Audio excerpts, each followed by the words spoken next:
마태복음 1장 18절에서 25절의 말씀을 가지고 생명의 빛이라는 제목을 통하여 하나님의 말씀을 증거하고자 합니다. 세상은 밤이 깊어지면 깊어질수록 세복으로 가는 시간은 더 가까워집니다. 칠흑 같은 어둠 속에서도 아침이 되면 밝은 태양이 떠오르게 됩니다.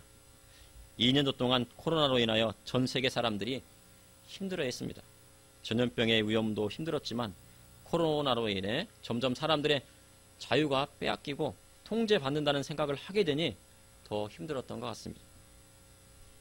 패트릭 헨리는 자유가 아니면 죽음을 달라라고 하여 명연설가로 유명한 사람입니다. 그는 미국 의회가 맡아들인 문제는 이 나라의 중요한 문제라 하며 이것은 자유인이 되느냐 노예가 되느냐의 문제라 하였습니다. 코로나19라는 전염병은 아주 큰 문제입니다. 그런데 사람이 누려야 할 자유는 그보다 더욱 중요합니다. 사람이 먹고 사는 문제 그리고 하나님 앞에 예배드릴 자유는 우리에게 더욱 중요한 것입니다. 이번 오미크론 사태로 다시 특단의 조치를 내리겠다고 말을 하고 있습니다. 어떠한 특단의 조치가 내려질지 궁금합니다. 이번 성탄절 예배를 하나님 앞에 드리는 것도 방해받을까 염려가 됩니다. 몇 년째 성탄절 예배를 방해받는 것일까요? 세상에 태양빛이 비추었다고 다 좋은 빛이 아닙니다. 태양빛에는 가시광선, 적외선, 자외선 등이 있습니다. 가시광선은 사람이나 동물에게 아주 좋은 빛으로 건강에 아주 좋습니다. 그러나 자외선은 사람에게 좋지 않은 영향을 줄 때가 많습니다. 자외선에 많이 노출되면 피부가 빨리 노화되고 심하면 피부암으로 진행될 수 있다고 합니다. 아무리 좋은 정책이고 그것이 생명을 살리는 길 같더라도 인간의 기본권을 침해한다면 자유를 잃은 노예의 삶과 같은 것입니다. 믿음의 성도는 항상 이것을 염두에 둬야 합니다. 2000년 전 지금보다 더 암울한 시대에 생명의 빛으로 오신 한 분이 계십니다. 그분이 바로 우리 구주 예수 그리스도이십니다. 예수님의 탄생을 통하여 이 시대에 하나님을 믿는 성도에게 하시는 하나님의 말씀은 무엇인지 여러분과 나누고자 합니다. 첫째, 생명의 빛은 2000년 전 이 땅에 오신 예수 그리스도 한 분이십니다. 창세기 3장 15절에 내가 너를 여자와 원수가 되게 하고 내 후손도 여자의 후손과 원수가 되게 하느니 여자의 후손은 내 머리를 상하게 할 것이요 너는 그의 발꿈치를 상하게 할 것이니라. 여자의 후손에서 장차 이 땅에 메시아가 오실 것을 말씀하셨습니다.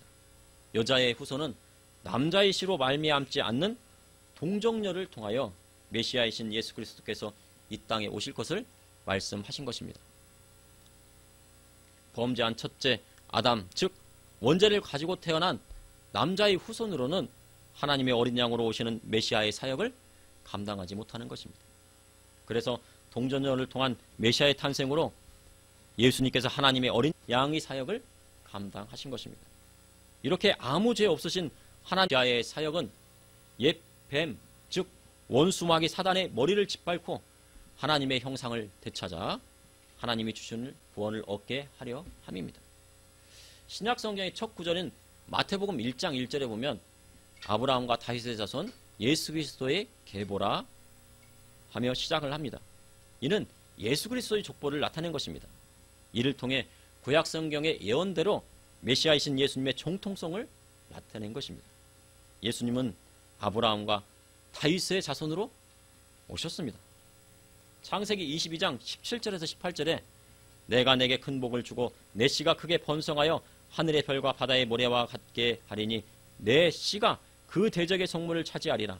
또 내 씨로 말미암아 천하 만민의 복을 받으리니 이는 내가 나의 말을 준행하였음이라 하셨다 하리라.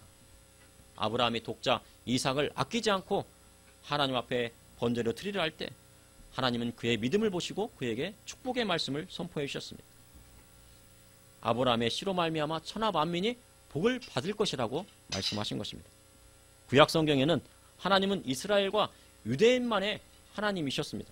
그러나 예수 그리스도께서 이 땅에 오심으로 아브라함의 하나님이 예수님을 믿고 따른 모든 자의 하나님이 된 것입니다.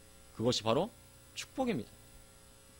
또한 다윗이 모든 대적을 무찌르고 여호와의 성전을 건축하려 할 때 그의 마음을 아시고 하나님이 나단 선지자를 통해 그를 축복해 주셨습니다. 비록 다윗은 성전을 건축하지는 못했습니다. 그의 아들 솔로몬이 건축하였지만 그의 마음을 아시고 그 다윗을 축복해 주셨습니다. 사무엘하 7장 12절에 13절에 내 수완이 차서 내 조상들과 함께 누울 때 내가 내 몸에서 날 내 씨를 내 뒤에 세워 그의 나라를 견고하게 하리라. 그는 내 이름을 위하여 집을 건축할 것이요 나는 그의 나라 왕위를 영원히 견고하게 하리라. 이곳에서도 내 씨를 내 뒤에 세워, 바로 내 씨가 나옵니다. 이것은 바로 메시아가 다윗의 후손으로 오실 것을 말씀하신 것입니다. 그러나 다윗의 왕국은 점점점 시들어져만 갔습니다. 영원히 견고하리라고 한 이 다윗의 왕권이 점점점 시들어갔습니다. 다윗 왕 이후 솔로몬의 범죄로 르호보암의 남유다와 여로보암의 북이스라엘로 나뉘고 BC 722년에 북이스라엘이 아수르에게 망합니다. 그리고 BC 586년에 남유다는 바벨론에 망하게 됩니다. 그런데 이스라엘이 점점 망하는 것이 하나님의 뜻이었습니다.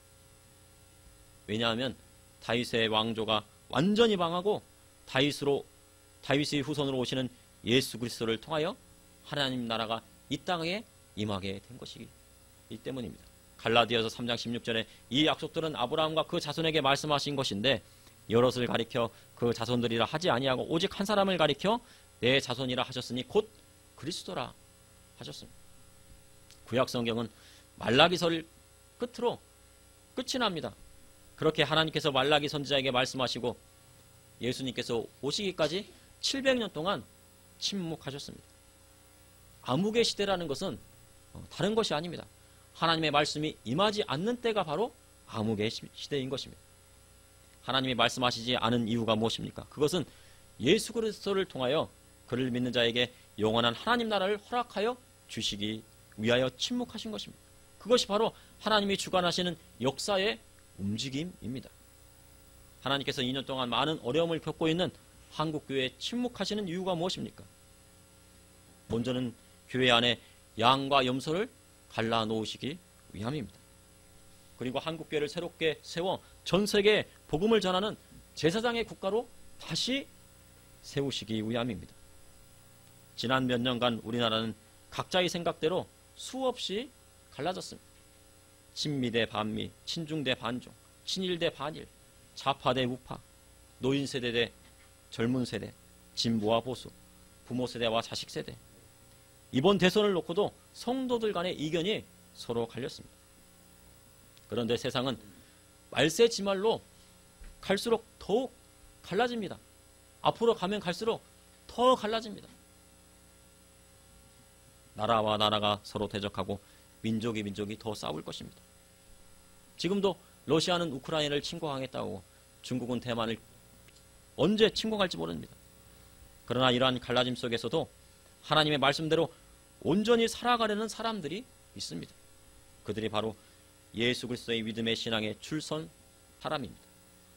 세상 사람들은 줄을 잘 서야 성공한다고 합니다. 사회생활을 해본 사람들은 대부분 알겠지만 정말 줄을 잘 서야지 줄을 잘못 서면은 직장생활이 괴로워지고 만약에 줄을 잘 서서 라인을 잘 타면 또 진급이나 승진도 빠르다고 합니다. 그런데 앞으로 갈수록 이런 줄을 잘 타는 것이 없어질 줄 알았는데 더 많아지게 생겼습니다. 그런데 신앙에 있어서도 그리스도의 복음의 말씀대로 줄을 서야 하나님 나라에 가게 되는 것입니다. 유대인들은 아직도 이 땅에 오실 메시아를 기다리고 있다고 합니다. 메시아가 오셔서 이스라엘의 완전한 회복을 지금도 기다립니다.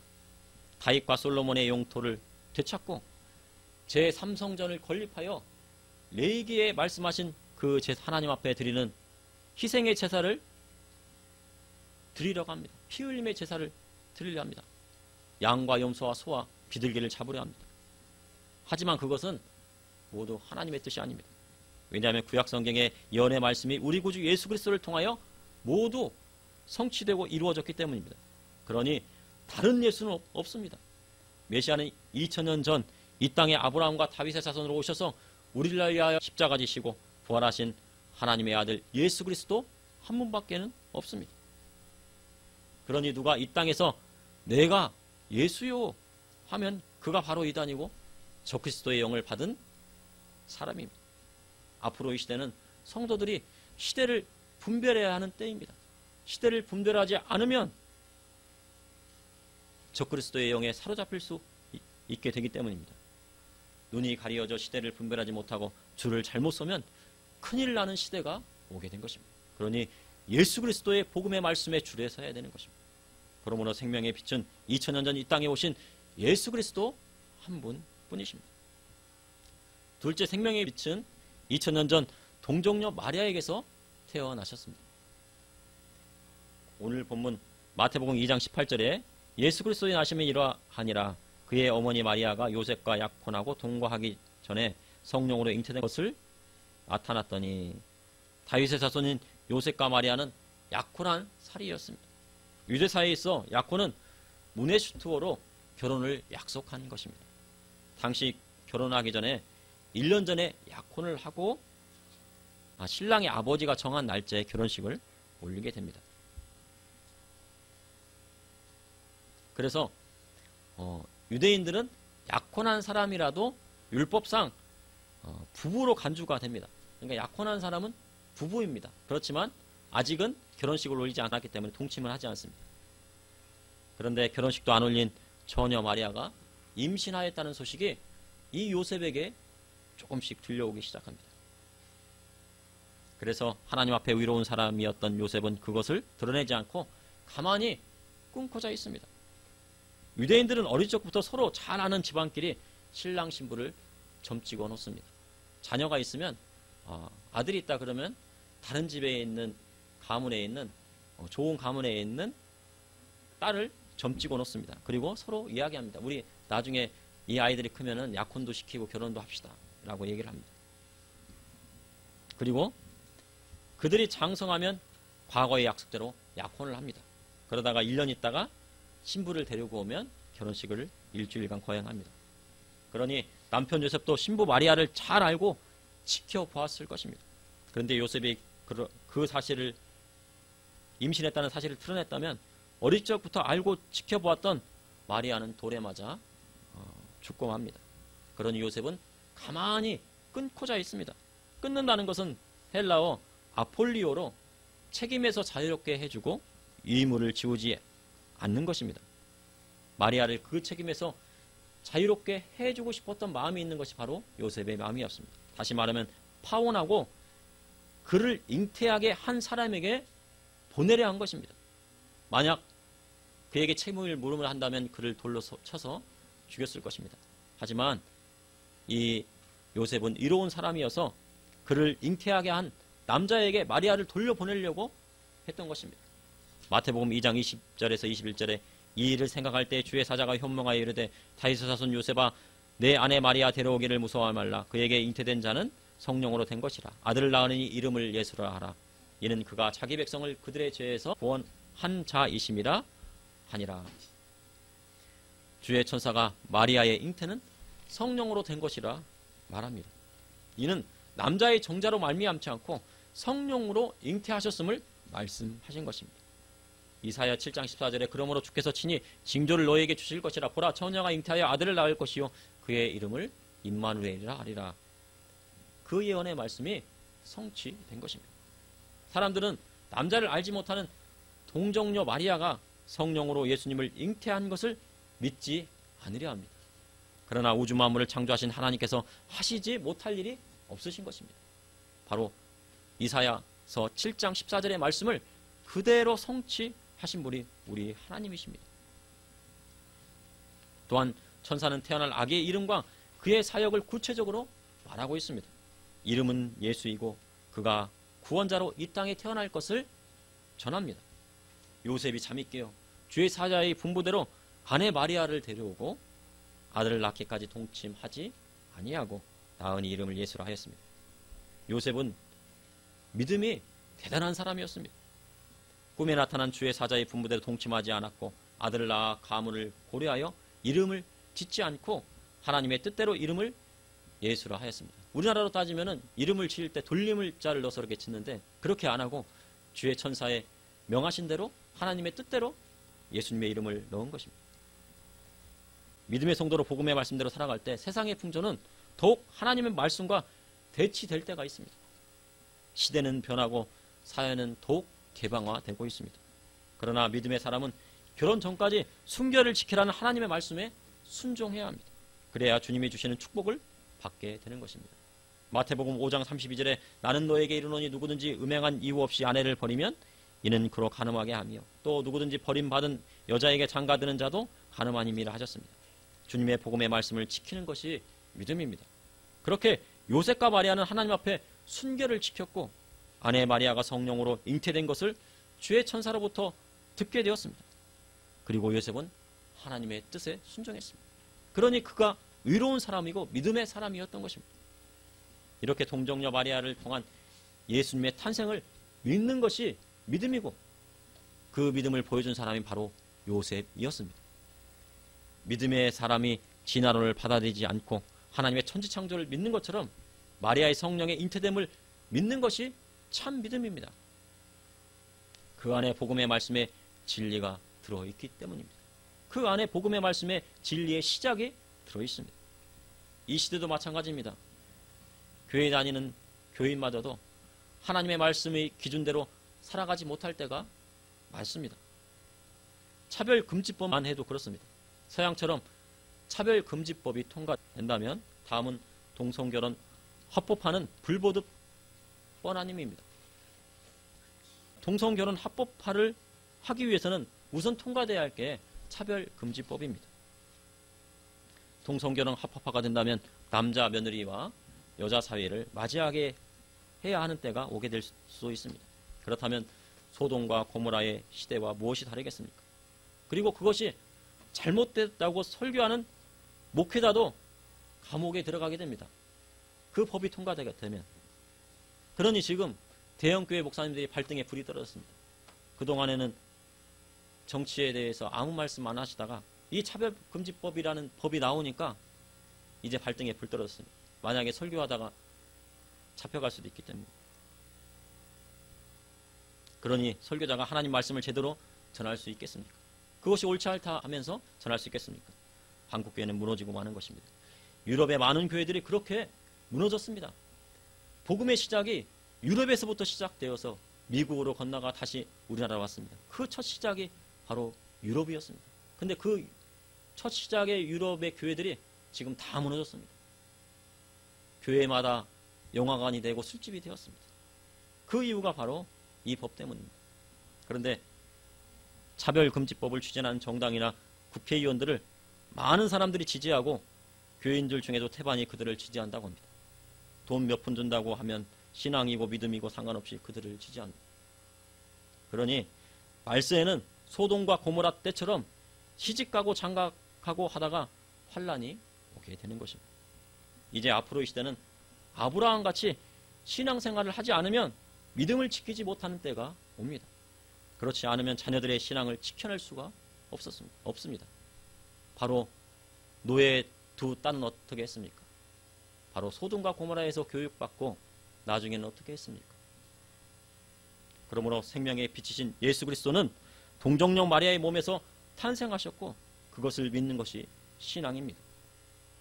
셋째, 생명의 빛은 2000년 전 유대 땅의 베들레헴에 오셨습니다. 당시 결혼한 요셉과 마리아는 나사렛에서 살았습니다. 그런데 누가복음 2장 1절에 보면 그때 가이사 아구스도가 영을 내려 천하에 다 호적하라 하였으니 가이사 아구스도는 로마의 초대 황제 옥타비아누스를 말합니다. 그는 시저의 양자로 로마의 공화정을 수립하고 의회 정치를 하였습니다. 하지만 그는 군권만은 내주지 않았습니다. 군대를 다 장악했습니다. 그러한 가이사 아구스도가 세금을 걷기 위해 호적하라 한 것입니다. 그러니 요셉은 고향인 유다 베들레헴으로 갈 수밖에 없었습니다.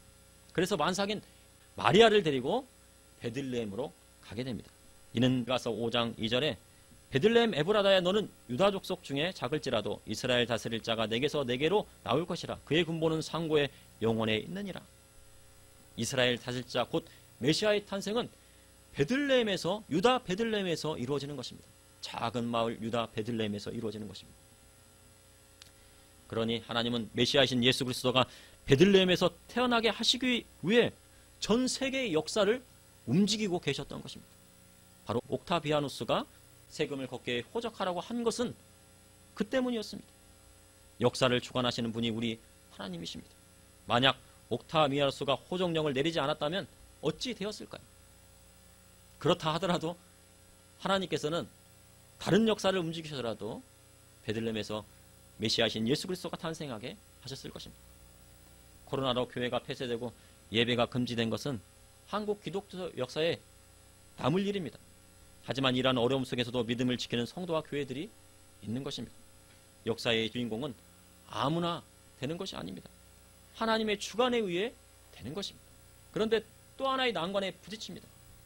그것은 아기 예수님의 탄생을 축하하기 위해 동방에서 온 동방박사 세 사람이 아무것도 모르고 예루살렘 성으로 들어와 헤롯에게 유대인의 왕으로 오실 리가 어디 계시느냐 그렇게 물어봅니다. 아니 경배하러 온 사람이 경배는 안 하고 예수님께 해대는 일을 하고 있습니다. 그러나 동방박사들은 이것을 몰랐을 것입니다. 우리가 동방에서 그의 별을 보고 그에게 경배하러 왔노라 합니다. 헤롯 왕과 온 예루살렘이 소동합니다. 헤롯 대왕은 아주 잔인한 사람이었습니다. 그는 유대인의 왕이었지만 이스라엘 혈통이 아니었습니다. 그는 이두메 즉 에돔의 혈통을 이어받은 사람입니다. 에돔은 야곱의 형인 에서를 말합니다. 그러니 그의 전통성에 대한 많은 의문을 갖게 됩니다. 헤롯은 로마의 아부하여 유대인의 왕이 되었고 전통성을 확인하기 위해 마카비 혁명을 일으킨 하스몬 왕조의 딸인 미리암네와 결혼을 합니다. 정략 결혼을 하게 됩니다. 하지만 그의 왕자를 지키기 위해 아내 미리암네의 처가를 모두 죽입니다. 이 헤롯의 동생인 살로메가 매일 이간질 시킵니다. 저 마리암네네 저 장인이 또 역적이야 하면서 장인도 죽이고 장모 죽이고 처남 죽이고 그리고 미리암 사랑하는 미리암네까지 죽입니다. 그리고 그 미리암네에게서 난 두 아들까지 죽이는 아주 잔인한 왕이었습니다. 헤롯이 34년간 통치했지만 아주 잔인한 왕입니다. 그러니 유대인의 왕으로 오실 리가 어디 계시뇨 하니 난리가 난 것입니다. 그런데 헤롯이 이렇게 잔인했지만 당시 유대인들에게는 헤롯이 인기가 많은 왕이었습니다. 헤롯은 성전을 중축하여 아주 웅장하고 화려하게 만들어 유대인들의 자부심을 높여주었습니다. 지난 시간에 학개 선지자를 통해서 말씀하셨던 거잖아. 학개서를 통해서 스룹바벨 성전은 초라해서 에스라서에도 보면요. 스룹바벨 성전은 초라해서 그것을 본 사람들이 솔로몬 성전과 비교하며 눈물을 흘렸습니다. 그만큼 이스라엘 사람들은 성전이 그들의 자부심이었습니다. 그런데 헤롯이 그 자부심을 높여주었습니다.